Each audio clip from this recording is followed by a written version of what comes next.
Welcome and namaste to this Enchanted Life, a podcast about the magic of mantra, kirtan, yoga, and living well in the Kali Yuga.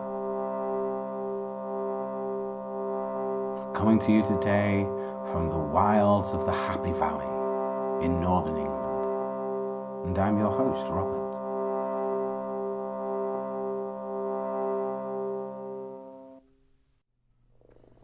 Welcome back. In this, the second part of the September podcast, we'll have lots more chants to enjoy and sing along to. A short healing practice, and we'll briefly explore laughter as a part of the yogic arsenal of techniques to combat the dysfunction of the age. But first, poetry. May you listen to your longing to be free. May the frames of your belonging be large enough for the dreams of your soul. May you arise each day with a voice of blessing whispering in your heart, something good is going to happen to you. May you find harmony between your soul and your life. May the mansion of your soul never become a haunted place. May you know the eternal longing that lies at the heart of time. May there be kindness in your gaze when you look within. May you never place walls between the light and yourself. And may you be set free from the prisons of guilt, fear, disappointment and despair. May you allow the wild beauty of the invisible world to gather you, mind you, and embrace you in belonging. That's called Belonging by John O'Donoghue. That line of, may you listen to your longing to be free. Yes, yes, yes. John was an Irish theologian, poet and troubadour whose time on the earth was actually surprisingly short, but he's left us with a legacy of delicious writings that are evocative and inspiring, and his work echoes with the magic of the Celtic landscape and speaks quite clearly to our sort of postmodern disconnection to the land, to our ancestors, to each other, and to our deepest selves. When I listen to this Enchanted Life podcast, I like to sing Sri Ram Jai Ram.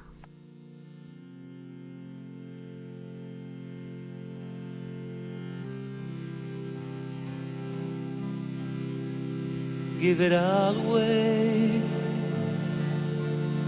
Give it all away. Give it all away for love. Give it all away. Give it all away. Give it all away.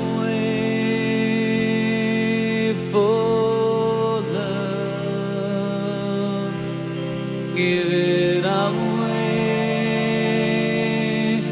Give it all away. Give it all away for love. Give it all away. Give it all away. Give it all away.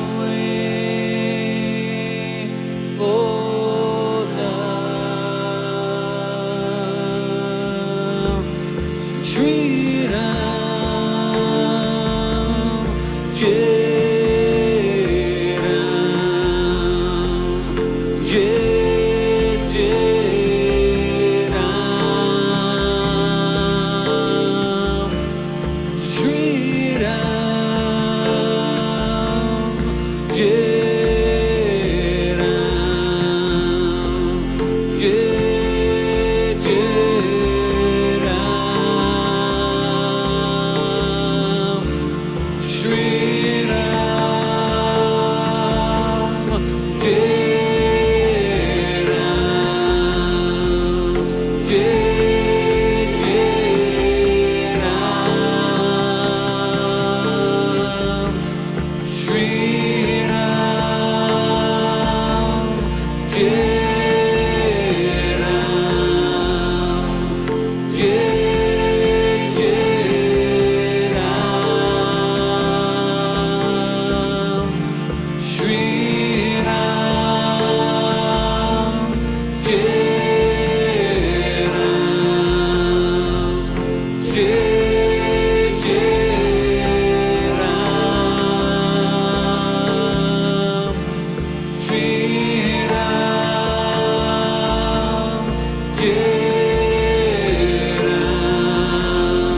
give it away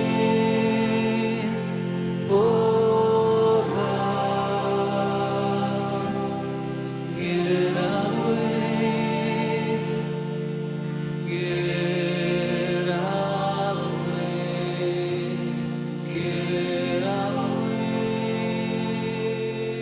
for love, give it away, give it away, give it away for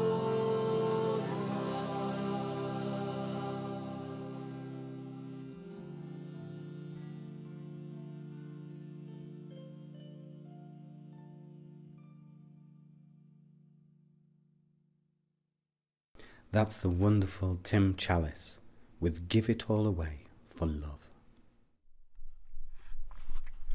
One of the hopes I have for this enchanted life is that between the parenthesis of the start with Guru Brahma to its closing with Om Shanti, Shanti, Shanti, there may be something that can heal and nourish and provide an opening into something wonderful for each and every one of us that we can take away and use. I don't want it just to be like the Rob Show, although clearly it is the Rob Show, for the time being anyway. So I wanted to do a little short, let's call it a guided mantra practice.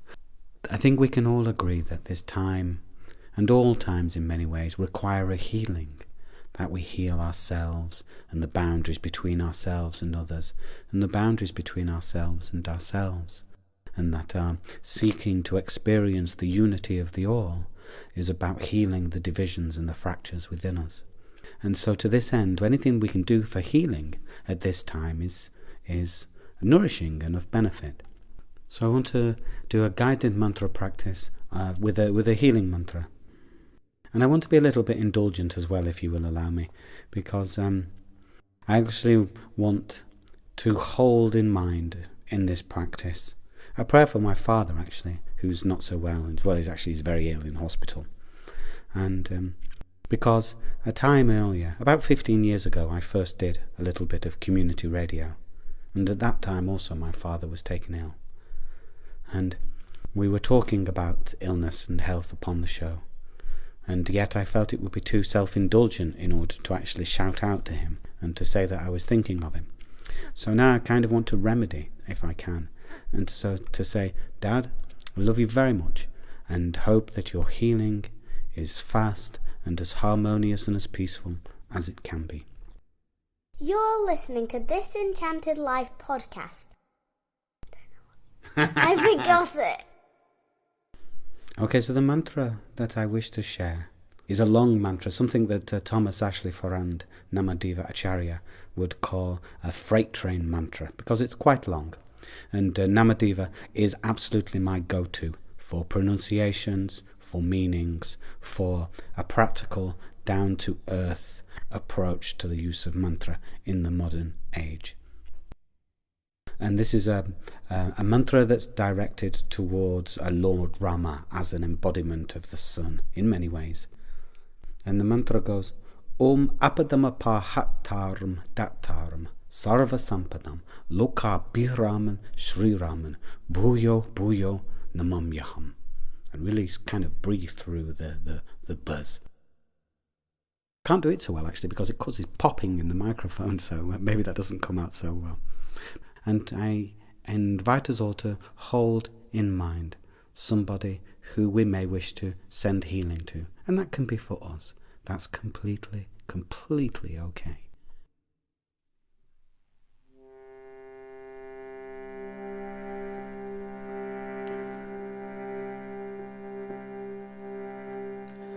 Om Apadamapahattaram Dattaram Sarva Sampadam Loka Bhiraman Sri Raman Bhuyo Bhuyo Namamyaham.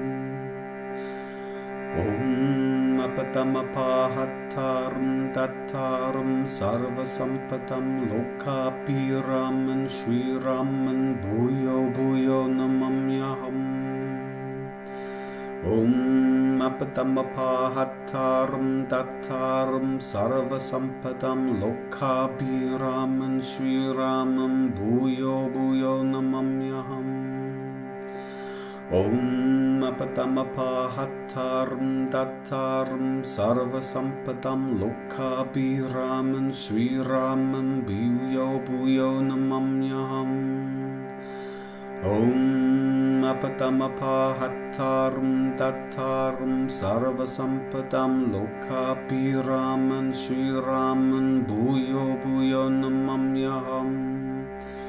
Om Apadamapahattaram Dattaram Sarvasampadam Lokabhiraman Sriramam Bhuyo Bhuyo Namamyaham. Om Apadamapahattaram Dattaram Sarvasampadam Lokabhiraman Sriramam Bhuyo Bhuyo Namamyaham. Om Apadamapahattaram Dattaram Sarvasampadam Lokabhiraman Sriramam Bhuyo Bhuyo Namamyaham.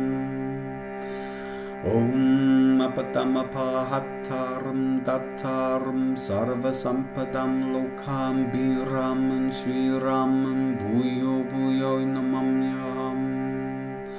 Om Apadamapahattaram Dattaram Sarvasampadam Lokabhiraman Sriramam Bhuyo Bhuyo Namamyaham.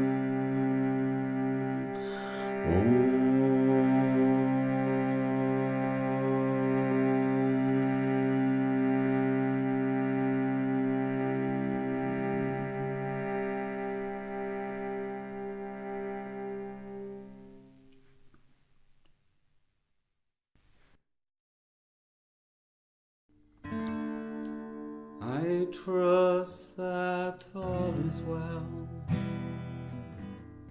I trust in the breath of life.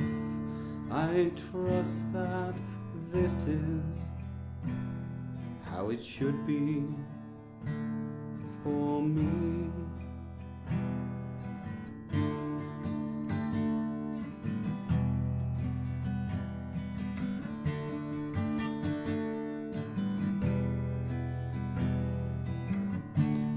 Namah Shivaya, Shivaya Namah Om Namah Shivaya, Shivaya Namah Om. I trust that I am always safe. I trust in the flow of life. I trust that what is meant to be will be. Om Namah Shivaya, Shivaya Namah Om. Om Namah Shivaya, Shivaya Namah Om.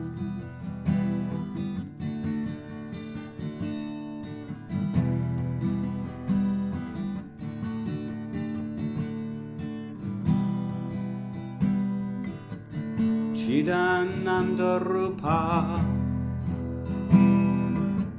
Shivoham, Shivoham,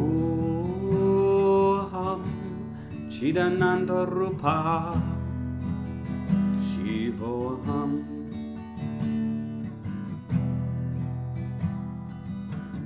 Being consciousness bliss,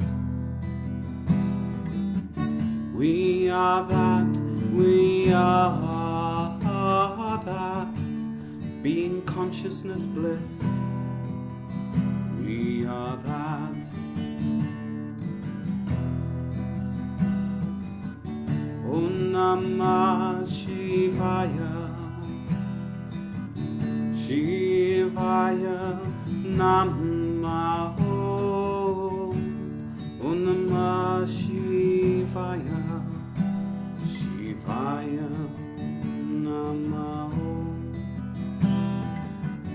Satchidananda Tattvamasi Satchidananda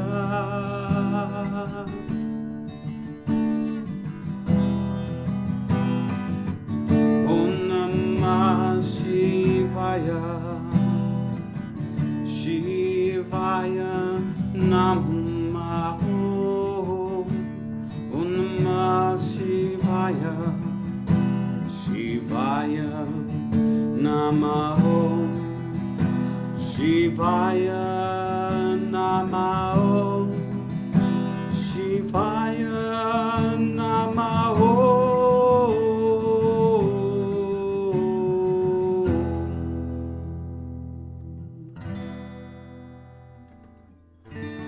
I trust that all is well. I trust in the flow of life.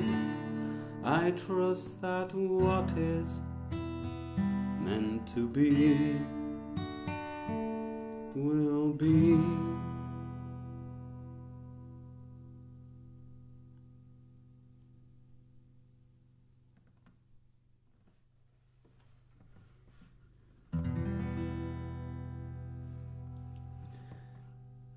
Jaya Jaya Shiva Shambho Jaya Jaya Shiva Shambho Jaya Jaya Shiva Shambho Jaya Jaya Shiva Shambho Mahadeva Shambho Mahadeva Shambho Mahadeva Shambho Mahadeva Shambho Shiva, Shiva, Shiva, Shambho. Oh, Shiva, Shiva, Shiva, Shambho. Shiva, Shiva, Shiva, Shambho. Shiva, Shiva, Shiva, Shambho. Mahadeva Shambho Mahadeva Shambho Mahadeva Shambho Mahadeva Shambho Om Namah Shivaya, Om Namah Shivaya, Om Namah Shivaya, Om Namah Shivaya, Om Namah Shivaya, Om Namah Shivaya, Om Namah Shivaya, Om Namah